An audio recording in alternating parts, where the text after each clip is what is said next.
todos, tudo bem? Hanna, bom dia. Estou esperando aqui o Ilan entrar. E só para cumprimentar, né? A ideia desse projeto, ele tem um projeto chamado Trajetórias Compartilhadas. Vocês acompanham já o Experiência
Bom, beleza, pessoal, vê só.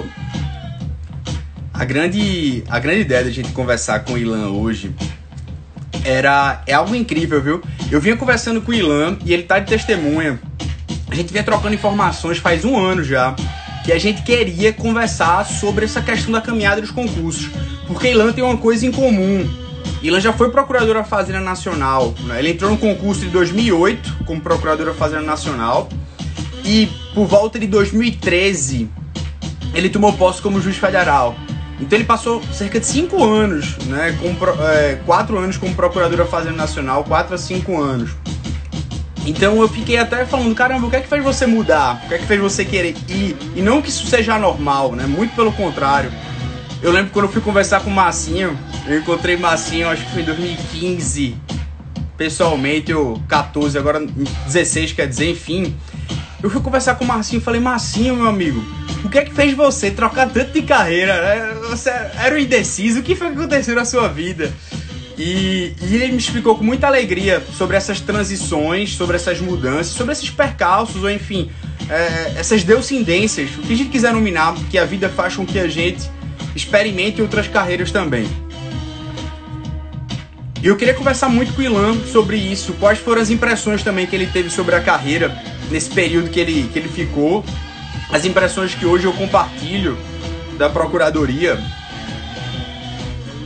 Mas antes de tudo, sobretudo, melhor dizendo, falar dos dias difíceis, né? Porque é o fracasso que nos molda, tá? É o fracasso que nos molda. Seja a frase como você quiser, que a mudança ela não é espontânea, tire do poço. É o fracasso que nos mostra realmente aquilo que a gente tende a mudar. Não são as vitórias, não são os sucessos, não são as aprovações. E um dia até falei, caramba, eu poderia conversar muito com o Rock sobre isso. Fazer uma live só de verdade nua e crua. Uma live só sobre as coisas realmente que às vezes as pessoas temem dizer.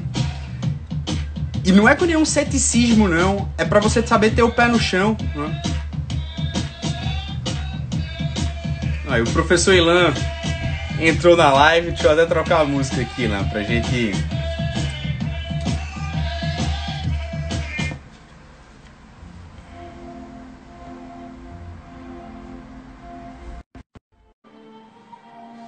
Pessoal, a música tá atrapalhando aí.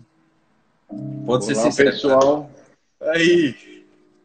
Tudo bem? Deixa eu trocar a música aqui. Tudo bem, Ilan? Bom dia, meu irmão. Como é que você tá? Tava falando sobre você aqui. Bom dia, Felipe. É uma honra aí poder estar com você, com o pessoal que te segue. Você tem feito um trabalho tão importante aí de motivação para todos nós. Além de procurador da Fazenda, acadêmico, né, também, mestre em Direito Econômico e também aí um grande incentivador dos futuros colegas aí que estão juntos. É uma honra poder bater esse papo com você, meu amigo. Tô fora, meu irmão. Obrigado, velho. É uma honra estar com você aqui. Eu tava comentando que a gente tava cerca de um ano, né? Eu fui ver nosso WhatsApp, né? A gente cerca de um ano. Vamos marcar, vamos marcar. Tiveram diversas coisas em 2019. Foi justamente em março de 2019 que a gente conversou. E a apresentação de você é uma apresentação realmente assim, né? Muito extensa. Quem é Ilan? Ilan é um cara muito complexo e multidinâmico. Até os colegas, seus colegas que falaram grandes referências de você. Seja meu colega Caio Fonseca, que falou muito bem, o juiz federal. Né? Rafael Tavares também é um outro juiz federal que eu admiro bastante, o TRF5. Tem o Augusto Leal, você treinou ele no curso do ênfase também. Então, veja quantos colegas eu tenho que eu admiro na sua profissão. Você que foi ex-procurador da Fazenda Nacional, salvo engano, que tomou posse em 2008, 2009, feito a gente conversou, e tomou posse como juiz federal em meados de final de 2013, eu acredito, né? E aí fez uma troca aí de TRFs também. E apresenta, enfim, um vasto tempo na docência, no curso do ênfase também. Então a honra é toda minha, meu amigo, porque o tanto de experiência que você tem é realmente uma live só para você, para a gente conversar aqui, velho. Pois é, essa aqui é uma honra muito grande ter a oportunidade de treinar colegas como Guto Leal, Caio Fonseca, aliás, seus conterrâneos aí, né? Eu aprendi no TRF5 que a riqueza cultural e a criatividade do povo nordestino é algo assim que a gente não faz ideia aqui em São Paulo antes de ter oportunidade de percorrer os concursos federais. Como a gente tem talentos aí no Nordeste, matemáticos no Ceará, a gente realmente vê um povo que é batalhador e é muito qualificado. Isso nem sempre é noticiado, né? Então, muito do que eu sou, acho que de todos nós, eu sou existencialista, sou sartriano, vai das pessoas com as quais a gente convive, né? E aí a gente convivendo com pessoas de alto nível, muito melhores que a gente, às vezes, em tantas coisas, nos torna melhores. Então, uma das riquezas de ter sido procurador da Fazenda, juiz federal no TRF5, TRF1, foi a oportunidade de conviver com essa pluralidade que forma a nossa brasilidade, né? Toda essa, aliás, ser juiz federal e trabalhar com povos indígenas, por exemplo, mostra também a riqueza e o multiculturalismo brasileiro que, em última medida, compõe a nossa brasilidade, né? Todos nós somos fruto dessas relações. Então, Felipe, essa live acho que é sobre o ontem, o hoje, o amanhã. É muita coisa aí que a gente pode conversar e trocar de experiência aí, né, meu irmão? Irmão, eu estou tentando aqui selecionar algumas perguntas, porque realmente as perguntas foram muito interessantes e eu vejo que elas dão uma grande discussão. Só que tem uma coisa que eu acho muito legal, eu até conversei com você, né? Mandei uma mensagem. Eu vejo uma percepção importante de quando é que foi dado aquele estralo, né, em você. e que eu queria concurso, né? Seu primeiro concurso de ingresso foi na Procuradoria da Fazenda Nacional, foi em qual? E quando foi que começou de fato a caminhada para você? Eu queria saber isso, assim, é uma grande, enfim, curiosidade minha. Pois é, eu sou paulistano, eu fazia ensino médio aqui em São Paulo, e aí uma vez eu passei lá no centro pela Faculdade de Direito, aliás, as co-irmãs, a Faculdade do Recife e de São Paulo, que foram fundadas pelo imperador, né, em 1827. Tem até um debate onde foi a primeira aula. Aqui na USP eles dizem que foi aqui, lá na UFPE que foi lá. Mas, enfim, as duas foram criadas ao mesmo tempo, e aí eu achei muito legal esse negócio, tanto os ex-presidentes da Faculdade de Direito aqui de São Paulo, do Largo São Francisco, tanta história, tantas referências do mundo jurídico, eu queria estudar aqui e queria ser juiz, porque eu tenho um perfil conciliador, procuro resolver os problemas das pessoas, gosto de ouvir, gosto de exercitar essa empatia, compaixão. Então, entrei na faculdade no primeiro ano querendo ser juiz, mas é claro que isso muda muito. No meio da faculdade eu já não queria mais, eu fui fazer intercâmbio na Alemanha, voltei e falei, não, eu quero advogar, tive uma visão de que o serviço público não era tão legal, no serviço público é tudo muito burocrático, tudo muito formal, você não consegue ter uma visão gerencial, efetiva, transformadora. E aí eu falei, fui para o escritório de advocacia até conhecido do Sérgio Bermudes, do Rio de Janeiro, talvez aí o melhor escritório de contencioso, aprendi muito, muitos advogados qualificadíssimos, assim, um perfil, uma vontade de vencer, uma determinação dos membros, foi muito boa a minha passagem por lá.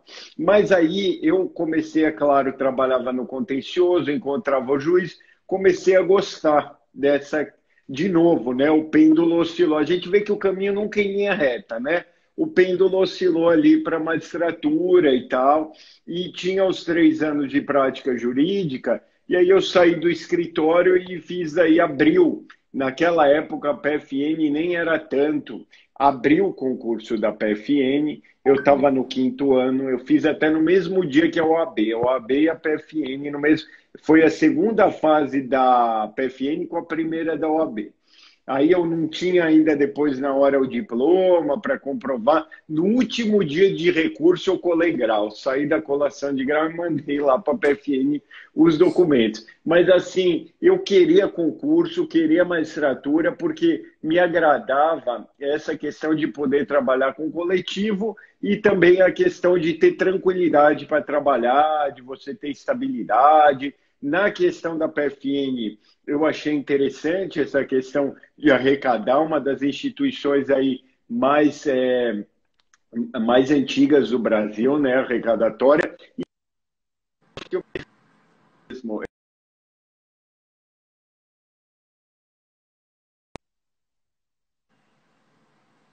da Fazenda, Felipe, você falou daquela questão de não recorrer, dispensa de recursos que tem usado. Você é o primeiro juiz da causa, né? O advogado é o primeiro juiz da causa.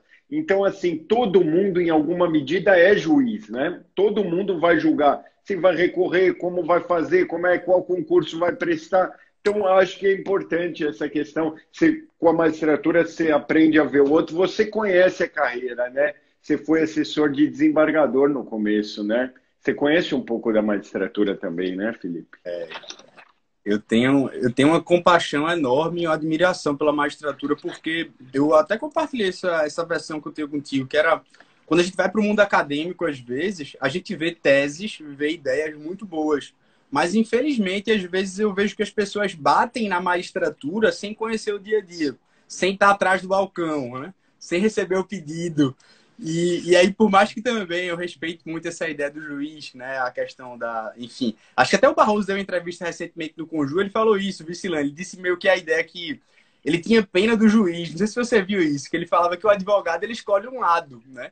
E o juiz ele tem que olhar os dois lados. Então, como juiz é uma atividade muito mais difícil, né? O Barroso que tinha sido já, tinha advogado. Então, ele fazendo esse juízo de valor, fiz, realmente você parar para pensar, né, a ponderação, a razoabilidade da magistratura é algo, enfim, né, admirável.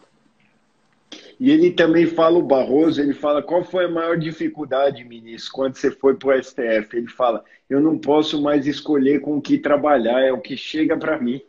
Então não tem mais como ele focar. Isso é uma coisa legal da PFN, do MP. Você pode focar numa causa, num propósito e trabalhar muito em cima disso. Então, por exemplo, a MP que trabalha só com índios, que trabalha só com concorrencial e tal. E a AGU em Brasília, as pessoas às vezes não sabem, né? Tem um leque tão grande. Eu que estou agora em Brasília temporariamente, eu vejo como a AGU trabalha bem, trabalha firme. É realmente, em alguma... Chega a ser um escritório boutique, né?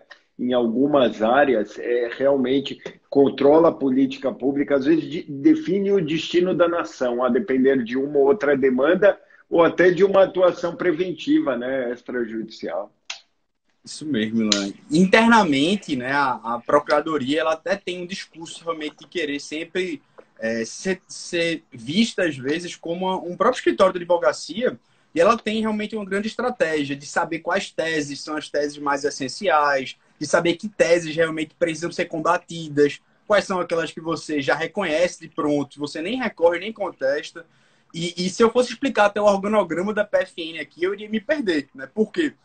Não é só tributário. Às vezes as pessoas me procuram achando que a PFN é só tributário. Longe disso, né? Longe disso. Tem até um colega meu que falava muito sobre isso comigo, que ele trabalha hoje numa consultoria financeira da PGFN, ou seja, quando você tem algum tipo de parecer, né, no âmbito legislativo que vai ter sobre direito financeiro, ele participa. E aí ele falava sobre isso comigo, bicho, a importância da advocacia, assim como o Ministério Público, de poder simplesmente fazer a estratégia do processo, né? Essa questão da recuperação dos grandes devedores, por exemplo, é algo muito plausível e presente assim na AGU como um todo, né? Eu vi essa evolução um pouquinho, né? Eu entrei na PFN em Marabá em 2008, daí eu depois vim para São Paulo e eu fui vendo, criou o grupo especial, o grupo de grandes devedores. Hoje em Brasília eu vejo que já foi muito para frente, né? A AGU melhorou muito. De 10 anos para cá, não dá nem para falar que é a mesma instituição, né? Avançou muito, trabalho em grupo, melhorou muito a tecnologia da informação e tal. Então, a AGU é um excelente lugar para se trabalhar, né? A carreira melhorou muito institucionalmente, né? Além do componente remuneratório, que eu acho, Felipe, que ele não deve ser o grande motivador aí para você buscar o concurso, né? Claro que as pessoas precisam de dinheiro para viver e tal, mas assim, só se motivar pelo contra-cheque, como eu já dou aula há um tempo, treino as pessoas, eu tenho visto que aqueles que passam, eles têm o prazer no estudo. Você, por exemplo, é um cara que gosta de direito, gosta de debater, gosta das teses, foi fazer um mestrado, ou seja, você foi além por prazer. Você não precisava da carreira acadêmica em tese, é porque você gosta. Isso te move. Aí quem estuda só pelo contra-cheque, fica com essa pressão, acaba que não tem um bom sucesso, porque é uma maratona, né? Não é 100 metros rasos. Você pode até 2 dias, uma semana se motivar pelo dinheiro, mas a longo prazo, estruturalmente, tem que ter aquela vontade, né? Eu gosto da frase do Paulo Freire, que a curiosidade, sem a curiosidade que me move, que me inquieta, me insere na busca, ele não ensina nem aprende. Até porque ensinar e aprender são umbilicalmente, né, ligados numa simbiose. Meu Deus do céu, totalmente. Aqui eu só ratifico, Ilan, porque de fato eu acho que é isso que você falou, conseguiu resumir bem o panorama primeiro do start. Eu acho que a questão de você também não. Beleza, o start pode até ser remuneratório, mas isso não tem constância, entendeu? Não dá constância, não dá vigor para a continuidade, pela continuidade do aperfeiçoamento que é feito a maturidade, né? A maturidade nunca se esgota, ela é um projeto contínuo de aperfeiçoamento. E eu acho que é a mesma coisa no processo de estudos. Eu vejo essa percepção de uma evolução realmente grande na carreira, por isso que eu queria comentar contigo. Eu entrei pós 2016, e o que eu vejo pós 2016 é algo assim que até eu, poxa, queria saber, Ilan, eu sempre tive uma visão da magistratura, e acho que pela própria descrição que ela tem que ter, né, do juiz ilha, do juiz cada vez mais, né, assim, confiando no seu gabinete, obviamente, mas com aquele receio, às vezes, de dividir um pouco com os colegas, né, dividir um pouco enfim, os debates da própria profissão. E eu tenho me espantado como, aparentemente, eu vejo que isso está lentamente crescendo, né? Já não é mais aquele juiz tão ilha, e aquele juiz que consegue dividir com os colegas e consegue perguntar realmente o que fazer, consegue ter essa... Enfim, eu lembro que eu fui despachar com o juiz na época e ele me falou isso, e eu achei lindo, sabe? Ele falou assim para mim, doutor, eu gosto quando você vem aqui, porque eu não sei de tudo, eu não sei sistemas tributários, então vem aqui, eu faço questão que você venha aqui. Eu falo até hoje esse caso na PFN, que eu falo, olhe a importância de a gente ter criado um diálogo e ele ter sido humilde o suficiente para falar para mim que era importante a gente participar também, estar perto do judiciário, para a gente conversar sobre esses temas tributários, que eu também não sei. Eu também não sei. Né? Os temas são... Eu nunca...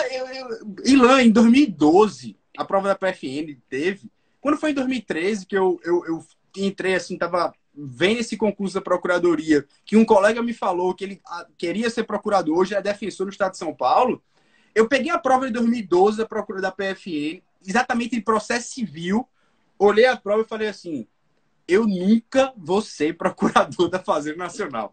Eu vou ser qualquer tipo de procurador, menos procurador da Fazenda Nacional, eu não vou ser. Então, eu acho que até dessa perspectiva, eu não sei se você teve algumas reviravoltas dessas mentais, e também o que é que você vislumbra desse organograma da própria magistratura em si, evoluindo, né, no sentido de compartilhando cada vez mais e estando próximo também da sociedade. Do que você tocou num ponto assim fulcral, né? Quando eu estava na faculdade, eu saí em 2007.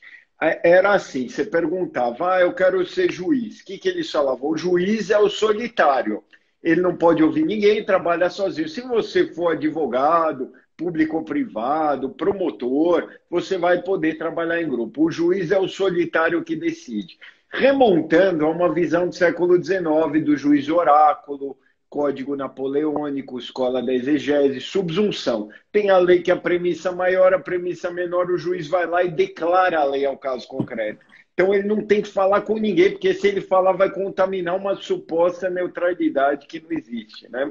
Aí com o século XX tivemos os horrores do nazismo, já se disse, não basta só o Estado de Direito, não basta obedecer à lei, porque o nazismo, a obedecer, precisa também obedecer à dignidade da pessoa humana. O juiz ainda fica como sozinho. Seria agora o juiz Hércules, no modelo de François Hoste, que ele fala do Júpiter, Hércules e Hermes. O Júpiter era aquele juiz subsuntivo. Então, Estado democrático de direito, não basta qualquer lei, também dignidade da pessoa humana. O juiz, que Antoine de Garapon, que é um jurista francês, falava que era o juiz oráculo, encastelado em seu gabinete, isolado da comunidade.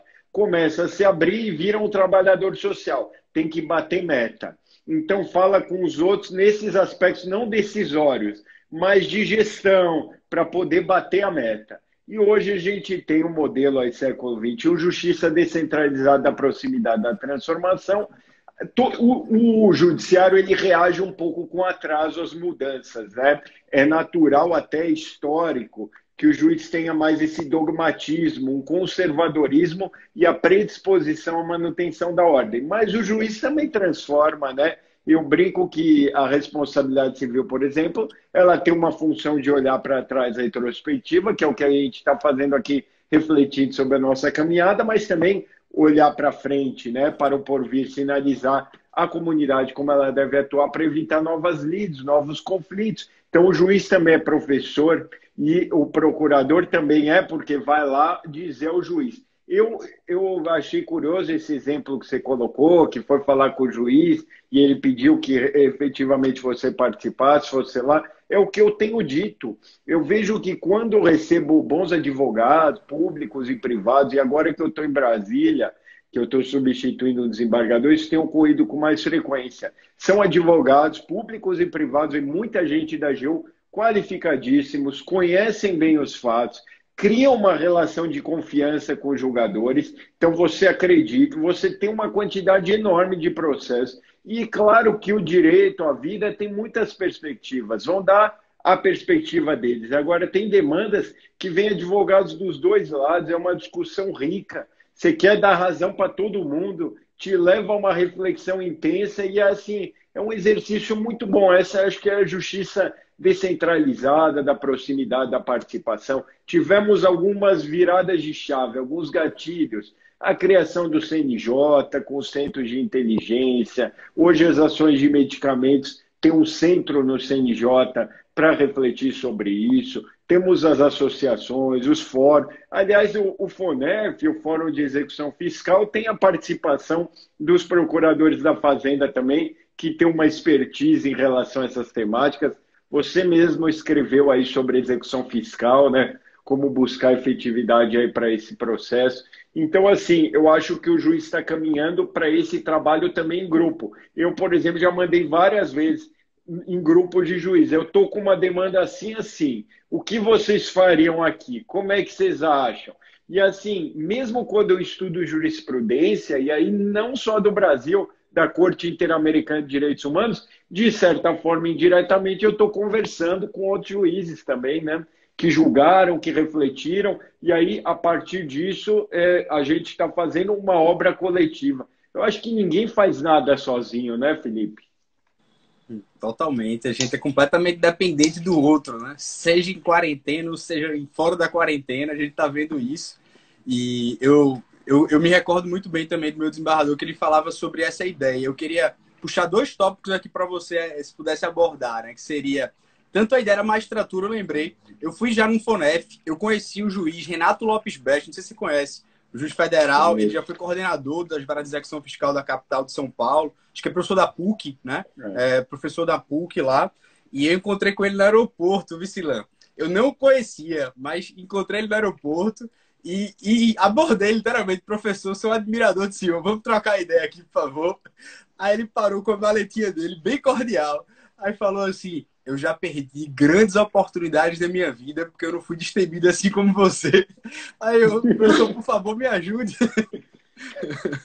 Eu também faço isso, viu, Felipe? Eu encontrei o Eros Grau em Mariana, no interior de Minas Gerais, perto de BH. Eu fui falar com ele. Ele tinha me dado uma aula, porque ele saiu para o Supremo e saiu de Direito Econômico. Falei, você me deu uma aula na faculdade e tal, tal, tal. Vamos trocar uma ideia. E ele gosta, né, de uma prosa, de conversar e tal. Então, eu acho que tem que ter essa cara de pau no sentido positivo mesmo. O pessoal aí abraça as oportunidades que aparecem. Faça aí como o Felipe, como eu fiz. Eu sempre fui assim, inquieto e assim, se a oportunidade está lá na frente, eu vou lá e falo mesmo, e sem vergonha, né? Sem medo de ser feliz. Porque o trem está passando, tem que saber também pegar o trem. Pessoas aí como o ministro Eros Grau, com essa vivência, ou o próprio Becho, que é uma referência aí do TRF3, tem muito a nos ensinar, né? E você estava ali no aeroporto, né?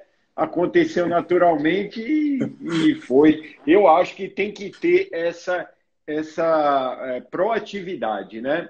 Essa busca sempre. Você vê o Duque estudioso, admirava alguém mais velho que ele, com mais experiência de vida e tal, e buscou colher. É ruim hoje da nossa sociedade que eu vejo às vezes nós jovens somos mais antenados, conectados. Quanto mais jovem, mais ainda. E aí, às vezes, fica muito inquieto. Não tem a paciência de ouvir alguém com mais história, mais velho, que viveu em outra realidade, né? Eu acho que nunca tem um modelo unívoco. Se a gente pegar aí um desembargador de 60 anos, ele teve mais tranquilidade para ler muitos livros, que é uma coisa que a sociedade hoje dinâmica não tem tanto. Então, assim, ele acaba tendo uma tranquilidade, uma paciência para fazer a reflexão que a nossa sociedade não permite hoje em dia, né? Então, acho que eu vi alguém aqui perguntar se a gente tem mais alguma pretensão na vida, né? Na verdade, profissional, o concurso é só um ponto de partida, é ali que começam, né? A vontade de exercer, de mudar a vida. Se engana quem pensa, eu vou renunciar a tudo, vou passar no concurso e aí depois eu vou viver, né? Muito pelo contrário. Eu acho que depois que você passa é que os desafios começam a se abrir, né? Você concorda, Felipe? Certíssimo, Ilan, certíssimo.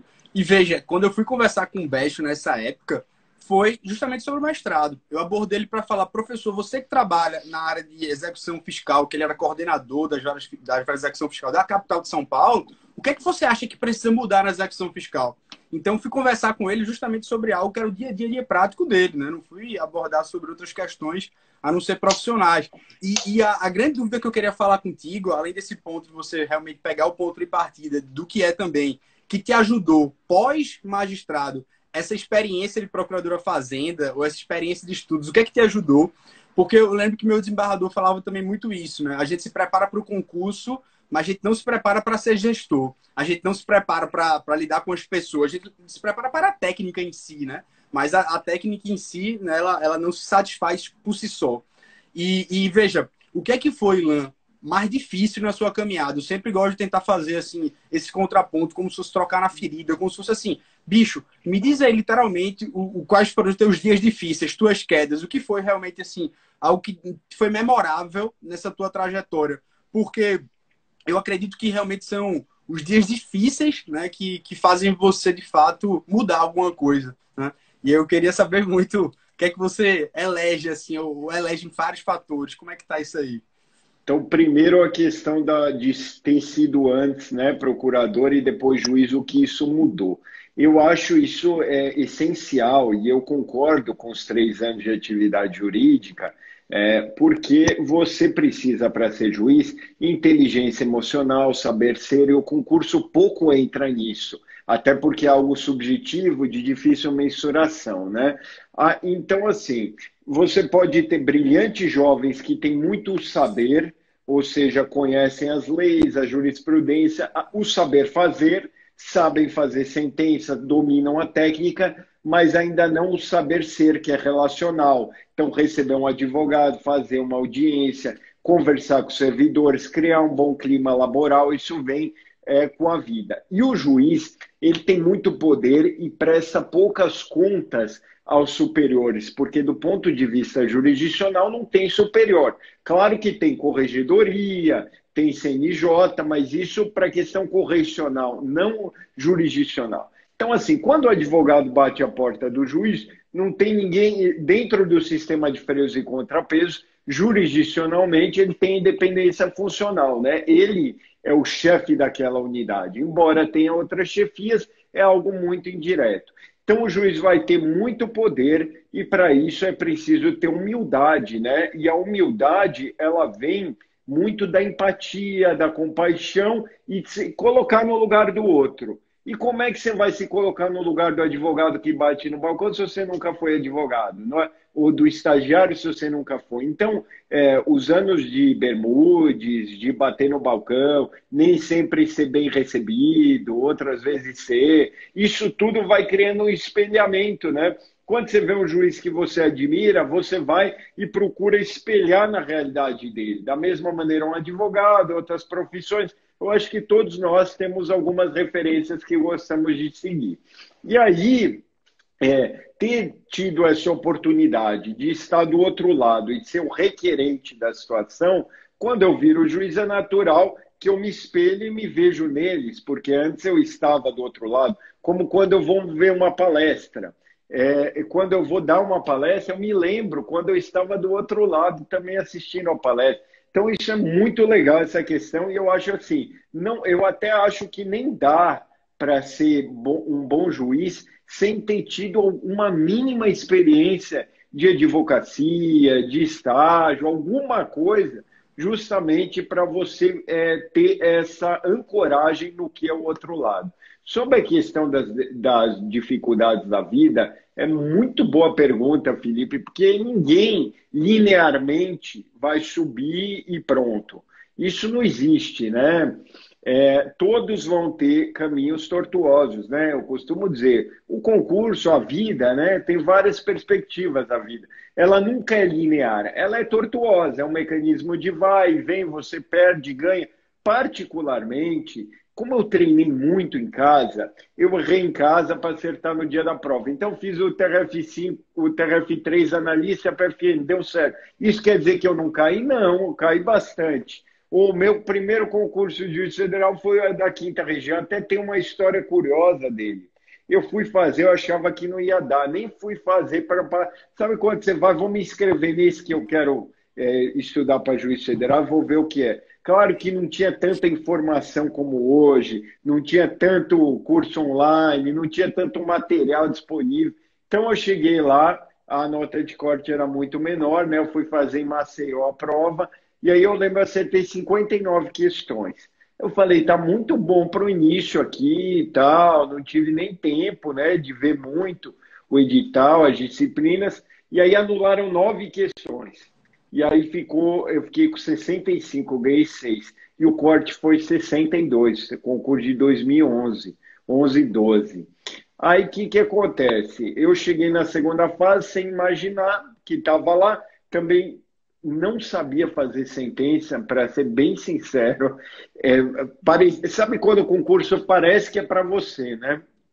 As coisas vão dando certo, é curioso, né? Você tem um elemento de sorte, mas a gente tem que trabalhar aquilo que a gente pode controlar, né? E não o que não pode controlar, né? O azar tem medo de quem é determinado.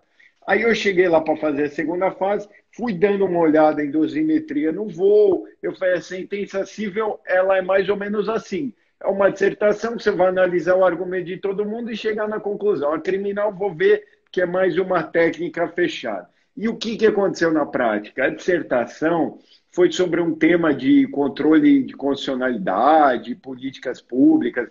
Eu não lembro exatamente a questão, mas eu sei que eu dominava muito, era um tema que eu gostava. E de 350 provas, nessa prova 1, que tinha dissertação, passaram só 40. Então, funil não foi a sentença. Então, sentenças assim bem ruins, que se tivesse 350 sentenças, com certeza teriam muitas melhores, acabaram assim que o funil foi pequeno, né? Tiraram 10 uma sentença. Olha o Pablo Stouze aí. Fala, Pablo.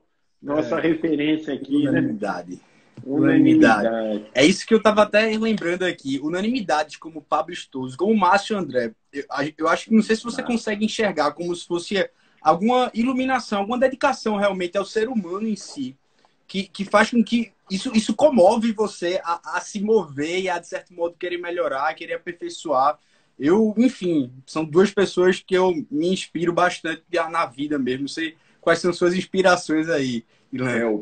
Os dois, aí você colocou dois medalhões mesmo. O Márcio eu conheci em Manaus, eu fui lá no evento de direito ambiental, a gente saiu, é assim uma pessoa iluminada, querida por todos, um grande coração, né? Faz muito pelos concursos. Aliás, o Márcio é responsável por elevar as notas de corte nos concursos, com certeza, né?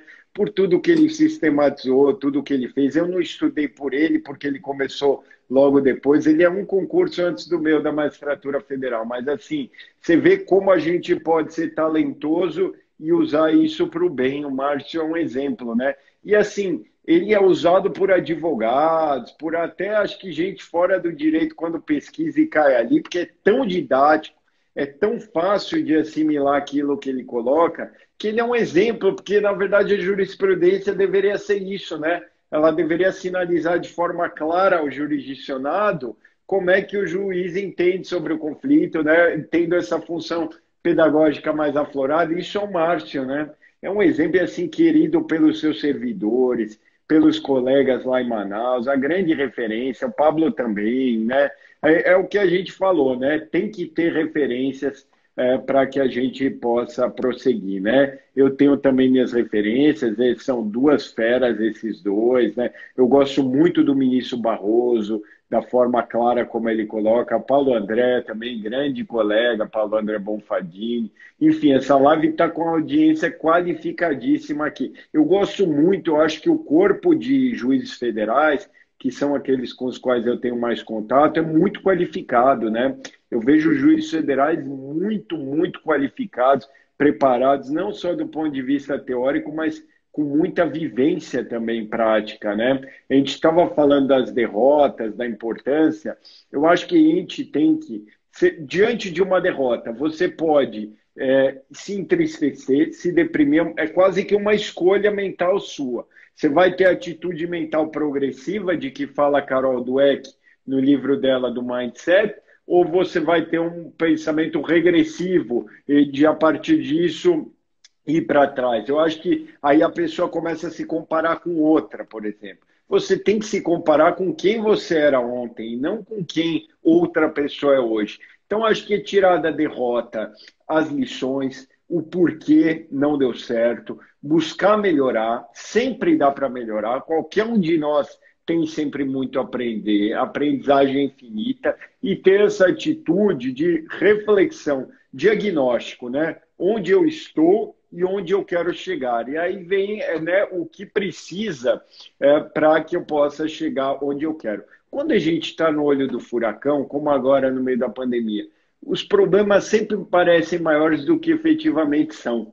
Então a gente reprova, sempre, não, eu não vou conseguir, talvez isso não seja para mim, e às vezes a pessoa desiste faltando tão pouquinho, né? Na verdade, ninguém, eu queria até que o Felipe confirmasse isso, eu acho que ninguém se acha totalmente preparado. Nenhum, quando eu fui fazer o TRF5, TRF1, PFN, eu não achava, TJ São Paulo, eu não me achava totalmente preparado, né? E aquela coisa, você tem que ter essa humildade, mas também autoconfiança, acreditar em você, e ninguém que passa precisa acertar 100 questões.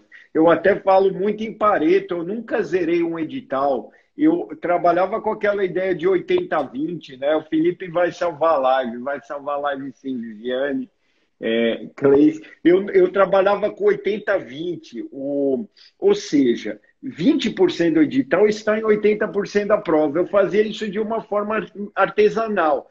Resolvia as provas anteriores e aí via o que mais aparecia.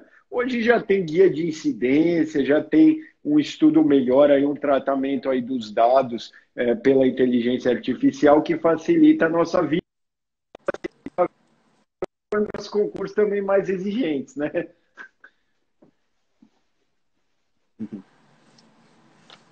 Totalmente, Lando. De fato, você me lembra uma passagem de um grande colega também que eu admiro, o juiz federal, Felipe Mota Pimentel.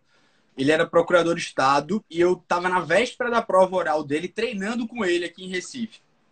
E aí a gente no escritório lá, treinando, véspera da prova dele, fazendo as perguntas, e aí ele vira no intervalo das perguntas e desabafa comigo, assim, fala: eu não estou preparado ainda, bicho. O universo que eu sei é isso, que a prova é isso aqui.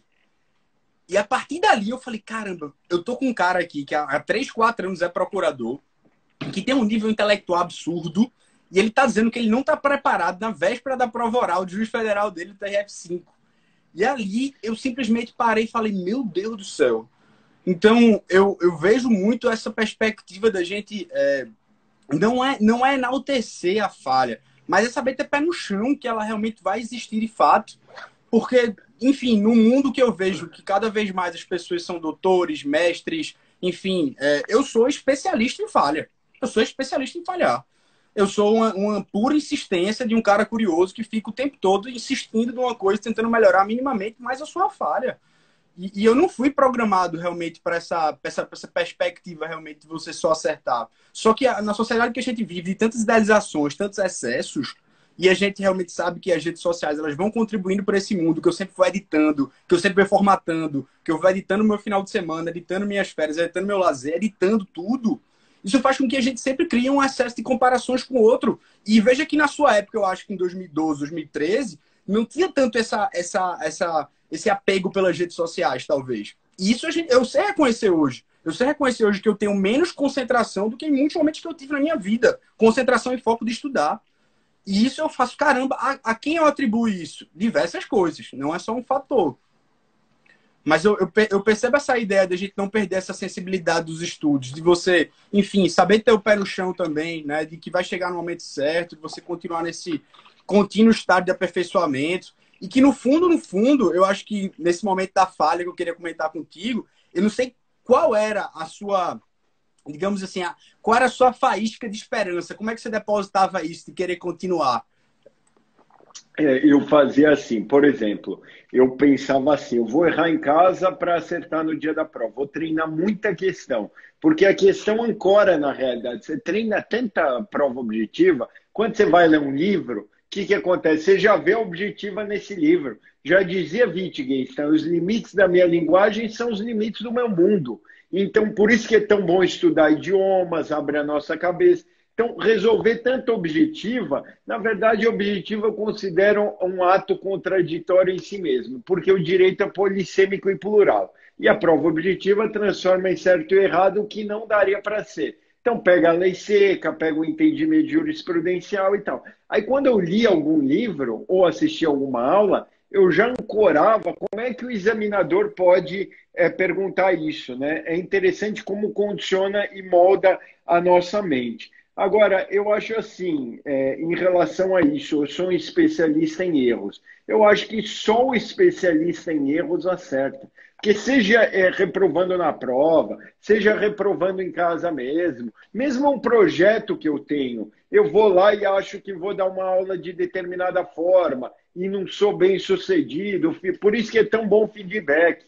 Ou acho que vou fazer um projeto bacana e no final ele não se mostra bacana. Tudo isso nos leva a refletir o que poderia ser melhor, como ele pode ser bem aceito. Isso é bom da rede social, porque ela amplifica a nossa conversa, né? Ainda que indiretamente, aproxima. O ruim da rede social é um pouco a superficialidade e um pouco também o que está aparecendo muito hoje, que a gente está evoluindo muito para persuadir, para só falar e convencer o nosso ponto de vista e não para dialogar, sendo que o direito é comunicação, né? O direito é o convencimento pela palavra, pela nossa matéria-prima é a palavra, né? Do jogador de futebol é a condição física, do cirurgião ao bisturi. A matéria-prima do operador do direito é isso, é ler, é conversar, é argumentar, é comunicar. Comunicação não é o que a gente fala, mas o que o outro entende. Suzy conquistando a toga a partir daquilo que a gente fala. Então, assim, Felipe, eu acho que talvez, por exemplo, até uma metáfora futebolística. Se o Corinthians, eu sou corintiano, você é náutico. Se o Corinthians não fosse a Série B, talvez não teria sido campeão do mundo. Talvez não teria sido campeão da Libertadores logo depois. Porque uma queda como essa, para um time grande, ensina muito. Então, às vezes, você ficar por um ponto, você não... E outra, eu vejo muitos casos, tem amigo meu, procurador da República, como eu fazia muito simulado de prova oral, eu via muitas realidades, eu gostava de conversar, almoçava junto com os hoje estudantes, amanhã futuros colegas, e aí ele falava, olha, eu fiz MPT, fiquei por eu fiquei no oral, e graças a Deus, porque hoje eu não me vejo fazendo aquilo. Então, às vezes, a gente escreve certo por linhas tortas, né? Uma reprovação que parece que seria ruim, acaba sendo muito boa. E o Bauman fala também o seguinte, Felipe, que nós somos hoje muito mais jardineiros que caçadores. Talvez há 100, 200 anos atrás, o importante era, por exemplo, ir trabalhar e trazer a comida em casa.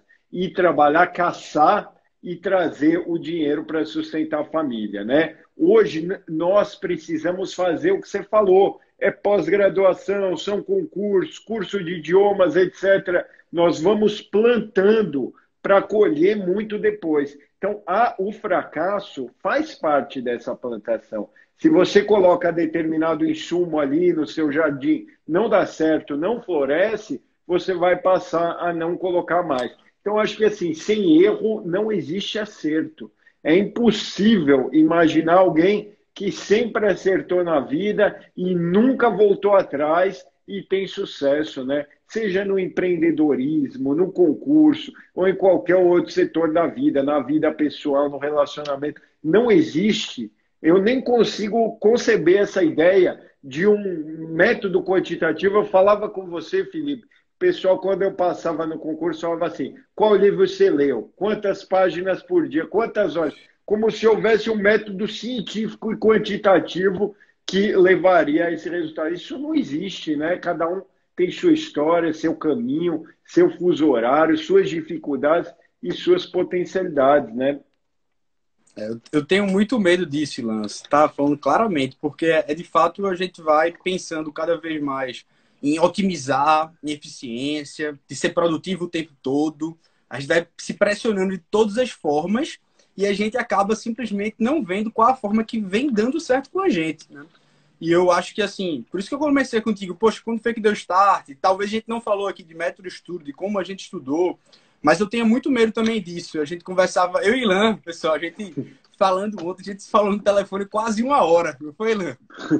Foi sem ver o tempo passar.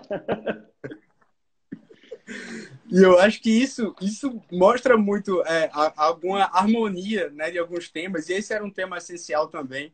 A gente perceber que no meio de tantas pressões que a gente possui, né, por ter um método de estudo, por saber literalmente que a vocação que você quer, por estar com muita coisa determinada, o que você vai fazer em 2025, quando você vai conquistar X, quando você já tem que ter tudo na cabeça. Isso também vai criando, de certo modo, um bloqueio para que você consiga estar simplesmente atento ao que está acontecendo com você no momento. As mudanças, né, de vida, de caminhada, de trajetória. Meu irmão estudava para procurador, mudou para defensoria, né? Ilan era procuradora fazenda e se tornou juiz, né? Ilan, tu teve algum momento de pausa nesse percurso de procurador para juiz ou era uma coisa que você já assumiu a procuradoria com aquele realmente sonho de também chegar à magistratura? Como é que seria essa perspectiva? Porque eu vejo isso. Hoje eu olho assim para o céu e falo, meu Deus, muito obrigado, né, por não ter atendido essas preces tolas que eu tive no passado.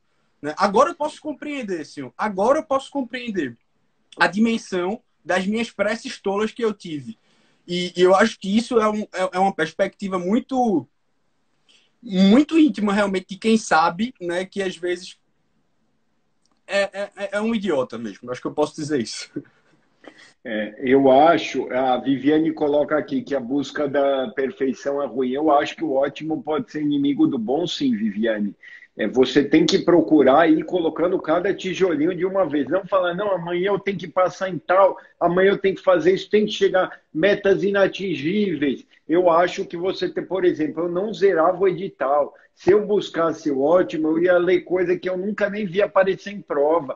Então você tem que procurar criar o seu caminho. Eu acho que o ótimo pode ser inimigo do bom. E o que você colocou, Felipe, agora no final, que você às vezes se considerava um idiota, qual que era a questão? Na verdade, tem que se considerar. Eu às vezes fazia, como é que eu erro isso? Eu estou me achando um idiota. Às vezes a gente vê, por exemplo, eu vejo o Felipe hoje, é procurador da Fazenda, mestre em Direito, jovem, motivo, é o cara que eleva as pessoas, né? Você fala com ele, você até se sente bem, agregador e tal. Você acha que sempre foi assim? Não. Ele provavelmente, como todo mundo, foi aprendendo ao longo da vida, né? Tem no concurso também, tem o filme Match Point do Woody Allen. Aí tem lá a quadra de tênis, a bola pode cair de um lado ou de outro. Depois que acontece, parece que era assim. Então, passei para juiz, era para ser mesmo, ia ser de qualquer jeito. Muito pelo contrário. Que foi sorte, que é determinista, mas era tudo igual, estava todo mundo na carteira fazendo a prova, estressado, acordou cedo, depois foi ver o gabarito. Na minha época era o Correio Web, depois isso mudou, né? Agora está todo mundo ali numa incerteza e buscando plantar. Eu acho que você tem que focar mesmo. O foco não tem que ser tão somente no objetivo, mas eu vou estudar mais, eu vou dar o meu melhor e a partir disso eu vou ficar tranquilo, sabendo que eu dei o meu melhor e fazer e saber que a minha hora vai chegar. Eu brincava com o pessoal que estava prestando concurso já há um tempinho. Sim, tem de tudo, 1, 2, 5, 7 anos. Aí eu dizia, da mesma forma que na magistratura você tem a promoção por antiguidade, por merecimento, você tem a aprovação também por antiguidade, você não pode parar. Mesmo que você esteja para baixo, você acha que você não merece, que você já fez 5 vezes, continue. No meu dia da prova oral do TJ de São Paulo, a gente prova você assiste os outros fazendo, que já tinha prestado 7, 8 vezes o TJ de São Paulo. 12, 13 anos prestando esse concurso e ele passou na prova oral. E eu, particularmente, se fosse de uma banca, visse alguém que fez 7, 8 vezes, toda essa determinação, já admiraria assim, muito essa pessoa. É muita vontade de querer, né? Então, assim, não adianta olhar, eu sou mãe, eu tenho outras responsabilidades, ou eu trabalho muito. Eu vi um também lá no TJ de São Paulo, que a gente fez dinâmica de grupo, aí conheci um pouco, que ele falava que trabalhava o dia inteiro, tinha 2 filhos, e ele tirava 2 horas por dia da madrugada para estudar. E aí ele ficou uns 7, 8 anos também estudando e estava na oral. E esse eu nem acompanhei se passou, porque eu conheci ele na dinâmica de grupo, a gente foi conversando e tal. Você tinha alguma pergunta, Felipe? O que você perguntou agora, a última? Eu fiz um panorama contigo, né? Quais são as derrotas mais memoráveis e também o que foi que influenciou, né, dentro dessa perspectiva, a tua vida como juiz, as tuas experiências pretéritas, especialmente como procurador, e se você sempre quis ser juiz, mesmo quando você assumia a procuradoria, ou se você se permitiu durante 1 ano, 2 anos, que acontece muito, né? Quando eu entrei para técnico judiciário, as pessoas falavam muito para mim: não se acomode, Felipe, não se acomode.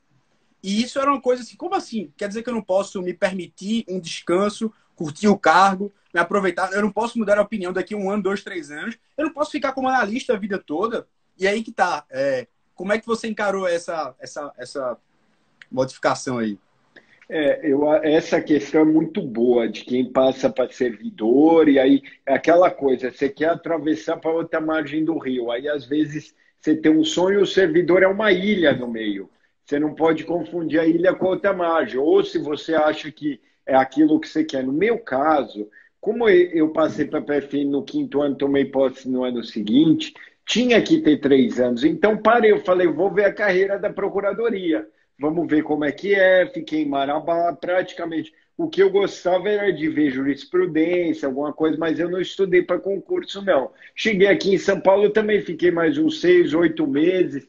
O Léo aí, Nancy. Eu fiquei mais uns 6, 8 meses, assim, sem estudar especificamente para a magistratura, mas sempre lendo. Na PFN, naturalmente você estuda, né? Porque você está lá fazendo as petições, etc. Ia falar com o juiz, eu trabalhava em São Paulo no setor de falências, então ia falar muito com o juiz, etc., sobre os créditos da Fazenda Nacional, que às vezes eram esquecidos nas falências, porque não ia procurador lá, né? Então fazia penhora no rosto, só que na hora de dividir o dinheiro, não dava para a Fazenda Nacional. Por isso eu fiz um trabalho de aproximação.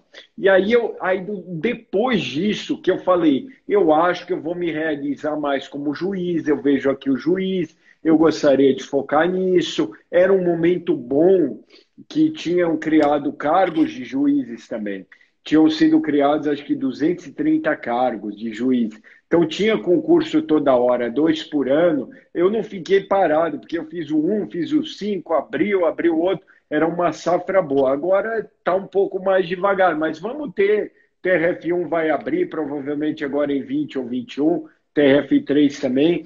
Então, assim, eu fiquei um tempo, eu me permiti um tempo ficar sem focar no concurso. Eu acho ruim quando você já entra na PFN de não, às vezes você vai realizar lá. Eu me surpreendi com muita coisa lá dentro. É muito diferente da magistratura, né? Trabalho em grupo, hierarquizado, etc. Mas é muito bacana também. Você pode se realizar. Eu, particularmente, em São Paulo, em Brasília, você tem muita oportunidade. Eu conheço uma juíza que foi procuradora da Fazenda, trabalhava negociando a dívida externa brasileira, viajava sempre para os Estados Unidos. Você tem no Ministério da Fazenda oportunidade, mas eu não estava em Brasília, né? Então, assim, eu via lá o tributário, eu falava, aqui eu estou tutelando de forma eminente o interesse público secundário, que é a arrecadação para que a política pública possa ser exercida, né, no segundo momento. E aí eu falei, na magistratura eu vou conseguir trabalhar não diretamente para esse ente, né, que é o poder público, a União, mas às vezes também concretizar direitos previdenciários, assistenciais, ambientais, indígenas, dos administrados em geral. Então, assim, eu acho que eu parei e é bom parar e refletir. Agora, parar não quer dizer acomodar. Eu acho que assim as pessoas são muito desesperadas. Eu passei agora para servidor, eu vou ter que já continuar estudando sem parar. Você pode parar tranquilamente. Diga aí, Felipe. Meu amigo, tá faltando 1 minuto para a gente fechar a live. Eu queria abrir outra, só para te finalizar com 2 perguntas e você continuar fazendo essa evolução. Seria para você falar um pouco sobre o conselho que você daria e também a diferença entre os certames. O conselho que você daria a você mesmo, tá? E a gente abre outra live para a gente poder finalizar. Pode ser? Porque vai fechar Fecha a aqui o live, Instagram. então. Fecha a live, Beleza? pode fechar. Vou fechar Valeu. aqui. Com licença, gente. Rapidinho. Vocês entram lá e o professor continua.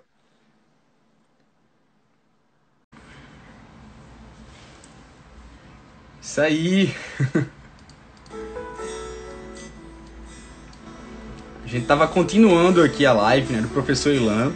E como deu uma hora, as duas perguntas que ficaram faltando, ele tava falando da continuidade, de você ter que estudar para vários concursos quando você é recém-aprovado. Ele entrou aqui já.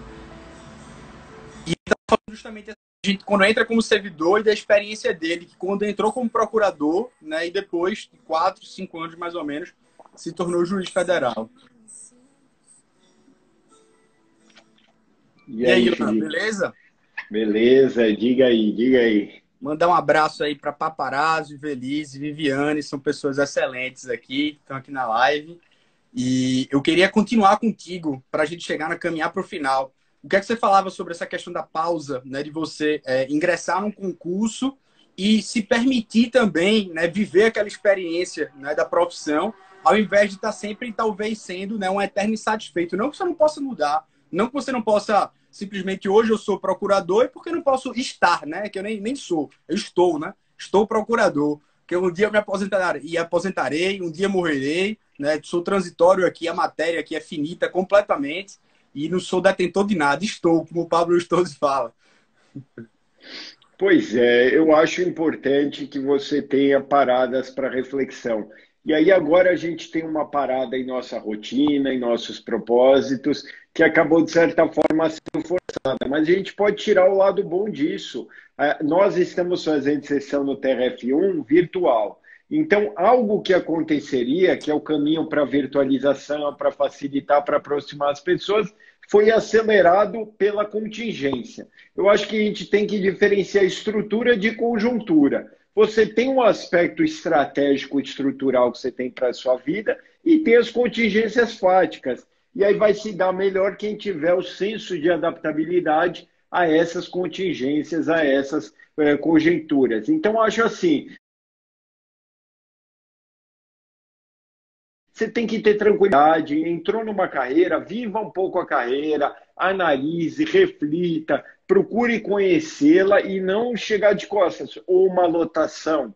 Eu vejo um juiz, por exemplo, passou agora, era procurador da Fazenda em São Paulo, em Brasília, aí passou para juiz federal, foi para o interior do norte. Procure aprender com essa realidade. Uma das coisas que a magistratura federal me enriqueceu como pessoa foi a oportunidade de conhecer muito bem o Brasil, né? Eu tenho um projeto de conhecer todos os estados, agora faltam só 4. Então, assim, eu fui para Boa Vista, fui para Raposa Serra do Sol, lá no norte de Roraima, o Pará mesmo, Itaituba, o interior, Marabá, Belém, o Nordeste também, fui juiz em Campina Grande. Então, assim, todas as regiões mostram um Brasil que muitas vezes a gente não conhece. Então, viva aquela cidade, viva aquela carreira, viva aquele momento, né? Sem prejuízo de que, se você acha que não é naquilo que você vai ser feliz, aí também procure focar nos estudos. Paulo César Neves, você deve conhecer, né, Felipe? Juiz federal em São Paulo também. Grande colega, referência. A gente estava falando do Lopes Bécio, que o Duque encontrou ele no aeroporto. Grande Paulo César, também professor lá do ênfase. Grande Nossa. referência aí de todos nós. Foi diretor do Foro O em que, São o que, Paulo também. o que é que você vê, Ilan? Minha saudação, viu, professor? Saudação aí para você também. Que você é uma referência para Ilan, com certeza, para todos nós será. Ilan, o que é que você vê diferença principal entre os certames da magistratura e da procuradoria? Eu acho o próprio concurso da Procuradoria mudou muito da época que eu entrei, né? Em 2008, por exemplo, não tinha prova oral. Mas o principal é a ESAF fazer a procura, assim, primeiro a banca, né? A ESAF e da Magistratura Federal a banca própria, o ECESP. Mas vamos abstrair essa questão. Hoje tem prova oral nos dois e abstrair a banca. O principal, me parece que é na fase discursiva e na fase oral, em que, por exemplo, quando você chega na fase oral da magistratura, eles querem ver um juiz ali, porque você vai ser aprovado por juiz. Na PFN, querem ver um procurador da Fazenda. Então, por exemplo, é ruim você chegar na prova oral da APFN com um idealismo exacerbado em relação, por exemplo, aos hipossuficientes, porque eles vão falar, talvez ele não tenha o perfil aqui de eventualmente defender o erário. É como chegar numa prova de defensoria com uma postura condenatória ruim. Não necessariamente ele vai ser um profissional ruim, porque ele pode questionar a carreira, pode questionar alguns aspectos que o procurador da Fazenda também concretiza direitos fiscais dos contribuintes, ele atua também no consultivo, analisa recursos administrativos. Então, assim, eu acho que na prova oral tem alguma diferença de postura natural. Na prova discursiva também, mas eu vou te dizer, Felipe, eu acho que isso tudo é muito pouco. Um bom procurador da Fazenda é um bom juiz, um bom promotor, um bom professor, um bom defensor. Eu acho que a pessoa que tem uma inteligência emocional, um saber ser relacional, ele consegue exercer cada uma das funções. Por exemplo, se eu fosse hoje instado a fazer a advocacia de uma causa, eu acho que assim, treinando, eu conseguiria procurar adaptar e entender cada uma das funções, né? Eu mesmo, agora estou no TRF1 convocado, eu vejo ótimas sustentações orais de advogados excelentes. Aprendo muito em cada uma delas. Às vezes o advogado nem ganha a demanda, mas eu falo, como ele tratou bem desse ponto, daquele, eu acho que quem está do outro lado e consegue fazer uma análise isenta e fria e ver muitos, né? Ver muitos advogados fazendo petições, sustentando oralmente, despachando com o juiz, eu consigo ver, nossa, ele me tocou nesse ponto. Eu sou muito reflexivo sobre as pessoas. Então, eu acho que você consegue aprender muito, né? Por isso que o juiz tem que ser advogado, porque aí ele vai conhecer e aprender muito. Eu recebo, às vezes, por exemplo, um advogado que acabou de começar, vem tremendo, já aconteceu uma advogada recentemente, tremendo, olha, é a primeira vez que eu faço sustentação, é a primeira vez que eu venho no gabinete, eu faço questão de fazer o que o Felipe faz, elogiar, levantar os aspectos positivos dela,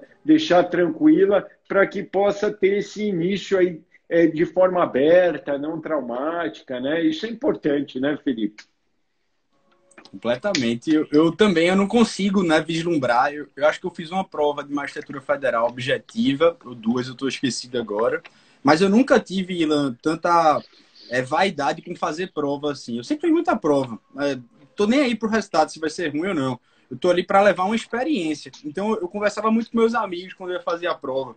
Por isso que até, né, quando eu chamei esse projeto, enfim, só nominei de experiências, era porque toda vez que eu ia fazer prova, eu dizia, não, eu tô indo lá ganhar experiência. Eu nunca dizia, não, eu vou ser realmente aprovado. No íntimo você quer. Mas no fundo, eu sabia que eu tava indo ganhar experiência lá. Eu tava ganhando XP, né? Não sei se você jogava jogos online, mas tinha uns jogos online que a experiência era XP, né? Então eu dizia, tô indo ganhar XP, tô indo ganhar XP. E eu acho que é muito essa visão. Eu acho que quando você tem essa perspectiva dos concursos em si, você consegue ver realmente qual é a... Sei lá, poxa, eu queria... Será que Ilan estaria preparado para ser procuradora fazenda? Acho que a perspectiva seria sempre, será que eu quero ele como meu colega? Né? Você como membro da banca. Será que eu enxergo ele como meu colega? Uma pessoa para sair comigo, a gente conversar sobre os temas. Eu não sei se isso seria uma análise, né? Seria uma análise minha subjetiva, óbvio. Mas eu acho que, assim, os concursos se modificaram bastante. Realmente, o concurso para procuradoria foi um dos concursos que eu não achei que eu me superar, porque foi um concurso que eu achei muito difícil. Eram sete bancas de prova oral. Em cada banca tinha 10 minutos de arguição.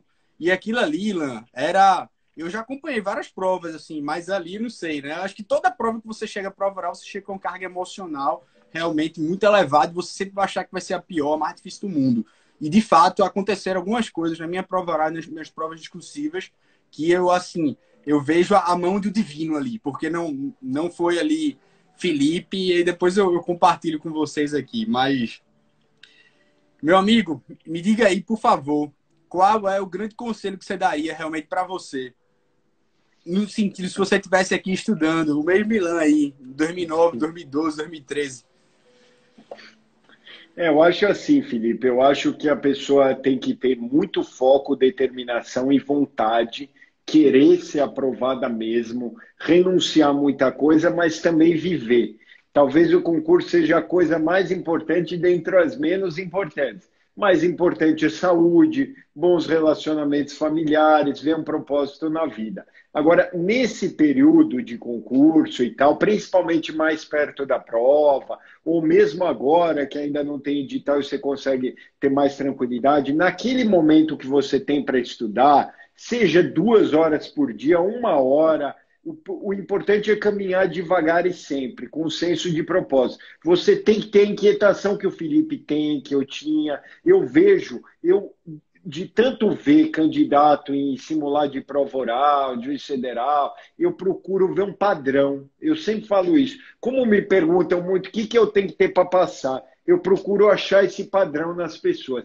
E eu vejo que aqueles que estão lá têm essa curiosidade, têm a inquietação, querem mais, leem uma ementa, vão para o inteiro teor, leem uma doutrina, querem ler outra, querem questionar. Eu lembro que eu pegava metrô para a Procuradoria da Fazenda. Aí eu errava os testes, eu ia lá no metrô e relia, e depois relia de novo e via, mas será que está certo aqui? Então tem um senso de questionamento, mas também um foco. Não é só abrir, refletir, tem um direcionamento. O concurso é muito horizontal, né?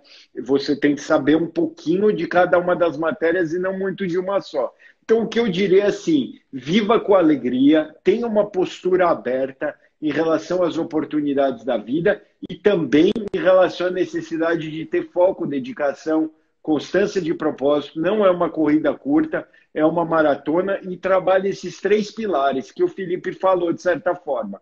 O emocional, que é importante que cada um tenha uma mente rígida, uma sanidade mental, uma atividade física, por exemplo, ajuda. O planejamento e a execução desse planejamento, porque muita gente tem iniciativa, mas não executa, não tem acabativa. E trabalhem um método de estudo, procurem estudar e também método de prova, realizar a prova e se imaginar. Se imaginar no cargo, se imaginar na prova objetiva, na discursiva e na oral. Se imaginar enquanto você estuda, dá um combustível e um ânimo para estudar. E quando tiver ansiedade e angústia, a gente estava falando do filme do ontem, foi reprovado, está com uma ansiedade, está com trauma, está na foto hoje, procura canalizar a ansiedade por senso de urgência, para a necessidade de estudar mais assim, prospectivamente, construtivamente, e não para que isso te leve a ficar para baixo, se entristecer, confie no seu potencial e no dia da prova é aquela leveza de espírito.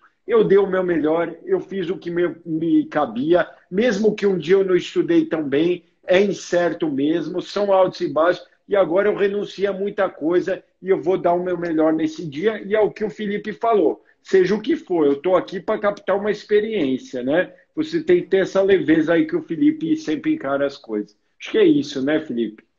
Ô, meu irmão, satisfeitíssimo aqui por essa aula que eu tô tendo de você. Eu vejo que você está falando sobre uma perspectiva que a gente já chegou, de certo modo, mostrando que não há essa genialidade, né? Seria, de certa forma, uma pergunta, mas não existe essa genialidade. Eu acho que é uma busca contínua de aperfeiçoamento, como o professor Ilan falou. Ele está retomando essa perspectiva de você saber lidar com os baixos, principalmente. Você vê como ele tem um estudo muito, muito dinâmico, como é um cara realmente com tanto conhecimento, tanta bagagem, além do direito, né? Um cara que, sobretudo, eu vejo um ser humano excepcional. E eu vejo essa perspectiva. Eu não tinha essa frase, mas um amigo meu, muito querido, José Vitor comentou aqui, mas um amigo meu, Lucas Monteiro, alguns colegas de faculdade vão lembrar ele, é Pesa o nome dele, né? E ele chegou para mim esse ano, né? E falou para mim que a gente era colega de batalha, de faculdade, irmão de tudo. E ele disse que lá para 2012, 2013, ou seja, quando eu estava saindo da faculdade, mais ou menos, ele disse que eu cheguei para ele e falei que estudar era, antes de tudo, um ato de humildade. Eu não lembrava nunca disso. Ele falou que ficou com essa frase na cabeça. Eu falei, meu Deus do céu. Olha que, assim, já pensei muito sobre isso, mas hoje, para mim, estudar era mais... hoje um ato de fé. Era um ato de fé para mim. Era um ato realmente de você enxergar que eu era resultado, como já disse a Marina, do esforço dos meus pais. Era eu olhar para mim hoje, né, e sem essa perspectiva dessa teoria cognitiva, né, de pessoas que fazem processos simplificados de um final de semana e achar que isso muda a mente. Não, eu estou dizendo o seguinte, você realmente saber qual... Você não chegou do nada aí onde você está hoje, sentado na cadeirinha, deitado na cama. Você chegou através de algum esforço coletivo, muito grande. Então, primeiro de tudo, saiba o contexto que você está inserido. E a partir desse contexto que você está inserido, eu via que eu tinha uma carga de esforço tão grande para eu estar ali, que era essa mesma carga de esforço que eu queria canalizar e ficar lembrando o tempo todo para mim, daqueles esforços que estavam sendo gerados, que aí, poxa, eu vou ter que gerar algum fruto aqui, eu vou ter que servir para alguma coisa. E aí você percebe a grandeza disso tudo, que é você tem que arriscar a própria vida, né? Por mais que você seja um esforço coletivo, você tem que sacrificar. Não é um ato de submissão, é um ato realmente de coragem mesmo. Então, no fundo, eu encarava muito esse processo de estudar muito como esse critério realmente de perceber um esforço divino, um esforço coletivo, um esforço muito maior que eu não sabia onde eu estava inserido e que era importante eu saber muito bem o contexto de quem eu sou, de que eu simplesmente não caí do céu, simplesmente eu não estou aqui, né, por acaso, existe uma grande razão e eu vou seguir esse propósito, meu amigo, eu vou seguir esse propósito. Alguma coisa vai me mostrar no caminho. E até talvez essa ideia, né? Marina falou aqui de Pesa. É justamente ele mesmo, Marina. É justamente ele mesmo. É um cara que eu admiro bastante. E ele falava isso, Ilan, sobre a necessidade que a gente saiba também que estudar um ato de humildade. Então, quantas vezes eu li as coisas e falava, bicho, eu ainda não sei. Eu ainda não sei. Aquilo que eu mais acho que eu sei é onde geralmente eu erro. Porque é onde você se avaidece, né? Envaidece, melhor dizendo. Você acha que sabe. Quando vem a prova, quando vem uma pergunta simples, você começa a viajar e não explica aquilo que você mais sabia, né? Não sei. E aí eu faço, meu Deus do céu, como eu sou pequeno, né? Como eu sou irrisório aqui. Eu acho que na perspectiva do estudante, eu acho que é muito essa. Se eu pudesse dar uma dica para você, entenda o contexto que você está inserido, meu amigo. Entenda não, valorize realmente todo o contexto. E ninguém vai olhar para o seu contexto não, tá? Ninguém vai olhar não. As pessoas vão botar, enfim, frases cognitivas aí, mentais, mantras, que são muito importantes, que eu usava. Mas ninguém vai valorizar realmente toda a sua trajetória, todo o seu esforço familiar, o sacrifício que foi feito para você chegar onde você está aí hoje.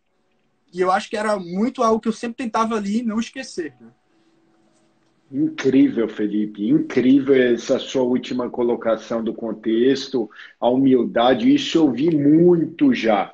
Uma pessoa falar assim, isso aqui eu já sei, esse tema eu já sei, diferencia os princípios da precaução e prevenção, isso eu já sei. Sempre você pode colocar mais um tijolinho. É ato de humildade, de repetição, não tem glamour nenhum aqui. É você entender mesmo, é o que você falou, o contexto, a humildade, a busca, não é enxergar o glamour, aquele meme que tem, né? Como eu me vejo, como os outros se veem. Você tem que se ver ali realmente no contexto, no seu coletivo, de pessoas que permitiram que você seja o que você é, amigos, familiares, professores que passaram pela sua vida, e ter a humildade de buscar a repetição. Eu falo, ler o que já sabe para não deixar de saber e ampliar o conhecimento. É exatamente o que você falou. A humildade de ir na busca, de ir atrás. Ninguém é tão bom que não pode melhorar. Com certeza. Isso é muito comum, Felipe. Isso aqui eu já sei, controle de condicionalidade. Aí você vai numa prova oral, explica o controle de condicionalidade. Aí ele tipo assim. Aí você vê um humilde, ele foi lá, leu, releu, buscou, questionou, reaprendeu, questionou o que já sabia, vai lá e coloca com segurança, com firmeza, com humildade, a banca percebe. Na prova oral do TJ de São Paulo tinha um candidato que perguntava para ele qual é a sua opinião sobre controle judicial de políticas públicas.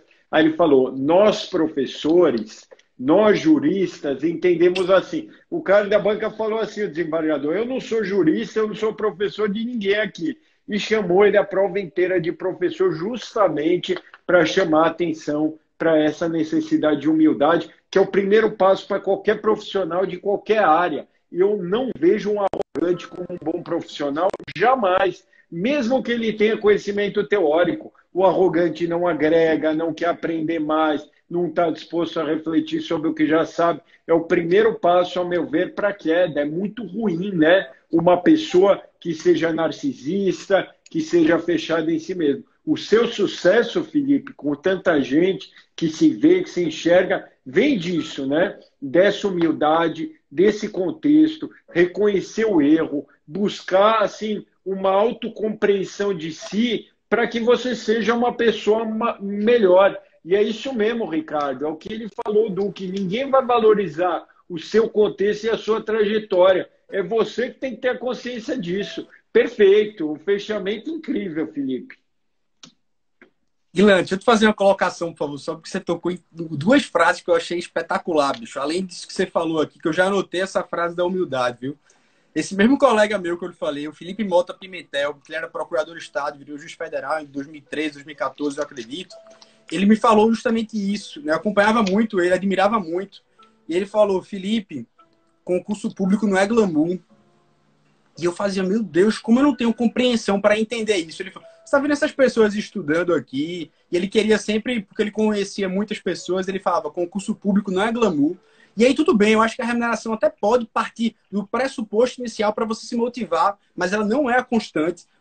A imagem, essa vaidade, o ego, tudo que você quiser atribuir aí a uma autoimagem que você vê ou alguma coisa que você imagina dos outros, as ilusões, ela não pode servir de glamour, pelo menos era a perspectiva que ele me falou ali em 2014 e até hoje eu tento lembrar comigo, né? Meu Deus do céu, concurso público não é glamour.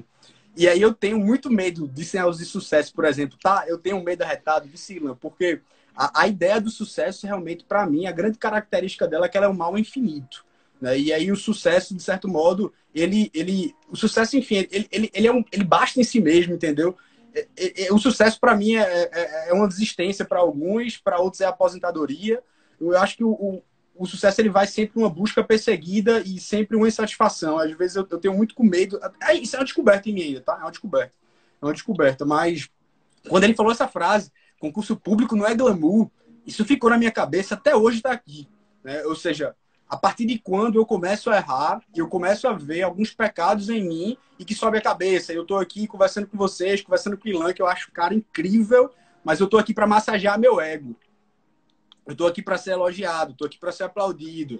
E aí, isso não é a finalidade, entendeu? E como você sempre está nessa busca, como você, com a frase que o meu desembargador falava, que o papel, o processo, né, você ter a capacidade de enxergar as pessoas naqueles papéis ali.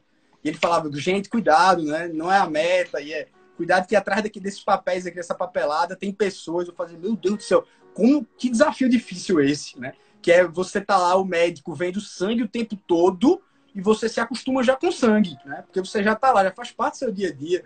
E eu acho que não perder a sensibilidade, eu acho que eu acho mais vital e mais difícil hoje do profissional, especialmente na magistratura, né? Acho que em todos os profissionais, de certo modo, né? É fundamental. Mais uma aula do que eu até anotei aqui. Não perder a sensibilidade, não ter a capacidade de se indignar com uma situação de injustiça é algo muito ruim, né? Esse conceito de sucesso mesmo, que você já ganhou e já se basta e não tem que aprimorar, ele é muito pernicioso mesmo. É um caminho assim para você se estagnar, não alcançar uma potencialidade que você tinha de atingir mentes e corações. O servidor mesmo tem a ideia de servir e assim, atrás do processo tem a pessoa. Mas se você faz aquilo 20 anos e você não reflete sobre propósito, você só vai ver uma capa, ou só vai ver o PJE, só vai ver ali. E realmente essa sensibilidade, essa capacidade, a gente tem que lutar um exercício diário. Já dizia Aristóteles que a virtude não é um dom, é um hábito. Então, é um hábito diário de você não perder essa capacidade de ter empatia. Eu assisti agora, eu recomendei para o pessoal o filme Luta por Justiça, que está na net e no Now. E ele diz, eu saí da faculdade com sonhos, com ideias para mudar o mundo.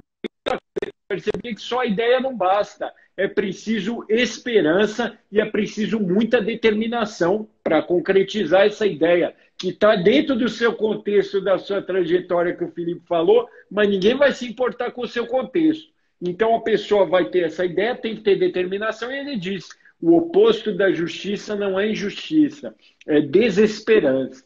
Então você tem que ter esperança de mudar, de ter a empatia, de transformar a vida das pessoas, que é isso que vai fazer com que você tenha a efetiva realização, né? O sucesso como bastante em si mesmo é uma grande miragem e é uma grande falsidade, ao meu ver, que só vai te tornar pior, né? Isso é ruim da sociedade das redes sociais. As pessoas buscam só o like, buscam só a afirmação da sua personalidade. E tem que ser como o Felipe, por exemplo, atinge mentes e corações, sem saber, você já transformou a vida de muitas pessoas, que é o clique, a virada de chave. Muita coisa que você fala aí da sensibilidade, da humildade, isso aqui gera na pessoa uma reação que a gente nem imagina. É curioso como a mensagem sai daquele que a comunica, né? Às vezes eu falo uma frase que para mim faz um sentido, para outra pessoa vai fazer um sentido muito maior e vai mudar a vida dele, né? É isso mesmo, Jairo. Eu acho que a Revolução Francesa inicialmente trabalhou com a liberdade, né? Com o não-Estado, depois foi para a igualdade e agora fala em fraternidade. Eu acho que com essa pandemia a gente tem muito a aprender em termos de fraternidade, de empatia, de multilateralismo e de cooperação entre as nações e entre as pessoas.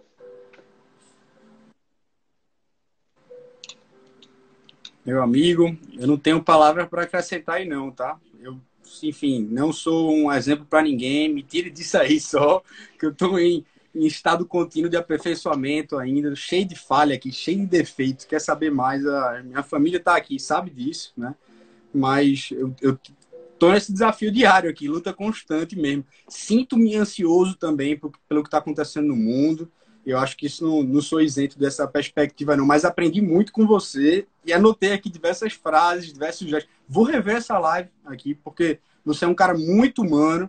É um cara que eu vou rezar aqui nas minhas orações para continuar sempre com esse coração bondoso, sempre com esse discernimento, né? Enxergando o mundo como você enxerga, porque realmente é algo, enfim, fantástico. Eu estou aqui realmente maravilhado por ter cedido, por ter conversado com você. Vamos fazer uma live de 30 minutos, a gente vai em 1h30 aqui, e eu saio completamente, né, transformado e reavivado mesmo, com vontade de persistir e continuar, de dar o meu melhor, de ver também os bastidores, e acho que eu enxergo muito isso em você, olhando essa visão de quem sabe muito bem os bastidores. E muito obrigado, que Deus sempre ilumine realmente sua vida e consiga fazer com que você só continue, né, caminhando aí e atingindo os corações e os judicionados. Valeu, Duque, valeu, pessoal. Foi uma honra estar aqui com o Felipe. Eu não conhecia tão bem, conhecia das lives. Agora, com o diálogo, a gente se aproxima mais. Não vi essa 1h30 passar, parece que foi 15 minutos, né? Eu vi que o pessoal ficou mesmo na live, não teve aquele entra e sai. Isso é muito bom mesmo. Eu, assim, fico muito feliz de ajudar nessa transformação, é o que me move, né? Acho que, Felipe, você que dá aula também, né? Dar aula é um pouco desse ato de fé, de amor e de humildade, né? Eu dei aula na Católica de Brasília no semestre passado. E é muito bom ver o pessoal na graduação, ter essa curiosidade, né? Eu queria dar aula para criança, se eu pudesse explicar um pouco o que é justiça para criança, porque quanto mais jovem, mais aberto eu vejo que, em regra, as pessoas são, né? Então, poder influenciar de alguma maneira na formação, passar um pouco da lição, não é que a gente ensina. Eu sempre falo que eu venho num sentido horizontal. Eu não venho para ensinar, até porque ninguém ensina o pássaro a voar. Certas coisas não podem ser ensinadas, mas ainda assim são aprendidas. Só que eu posso dar um pouco da minha história de vida para que, a partir dessas experiências, exista uma provocação para a reflexão de todos nós. Então, muito obrigado, foi uma honra para mim, estamos juntos e ainda vamos fazer muitos projetos juntos. Obrigado aí, viu, Felipe, Amém, pela meu amigo. oportunidade. Eu que Valeu. agradeço, viu? Um cheiro aí para vocês, uma boa tarde, um abraço, né, mano? Pessoal paulista aí, mano, né? Você fala mano também, né? Quando tem que falar mano, Mano é rapaz. paulista. Vice, né? Vice aí, pernambucano, eu que morei. Valeu, mano. Valeu, irmão. Até mais. Valeu, mano. Fica com Deus. Valeu, tchau.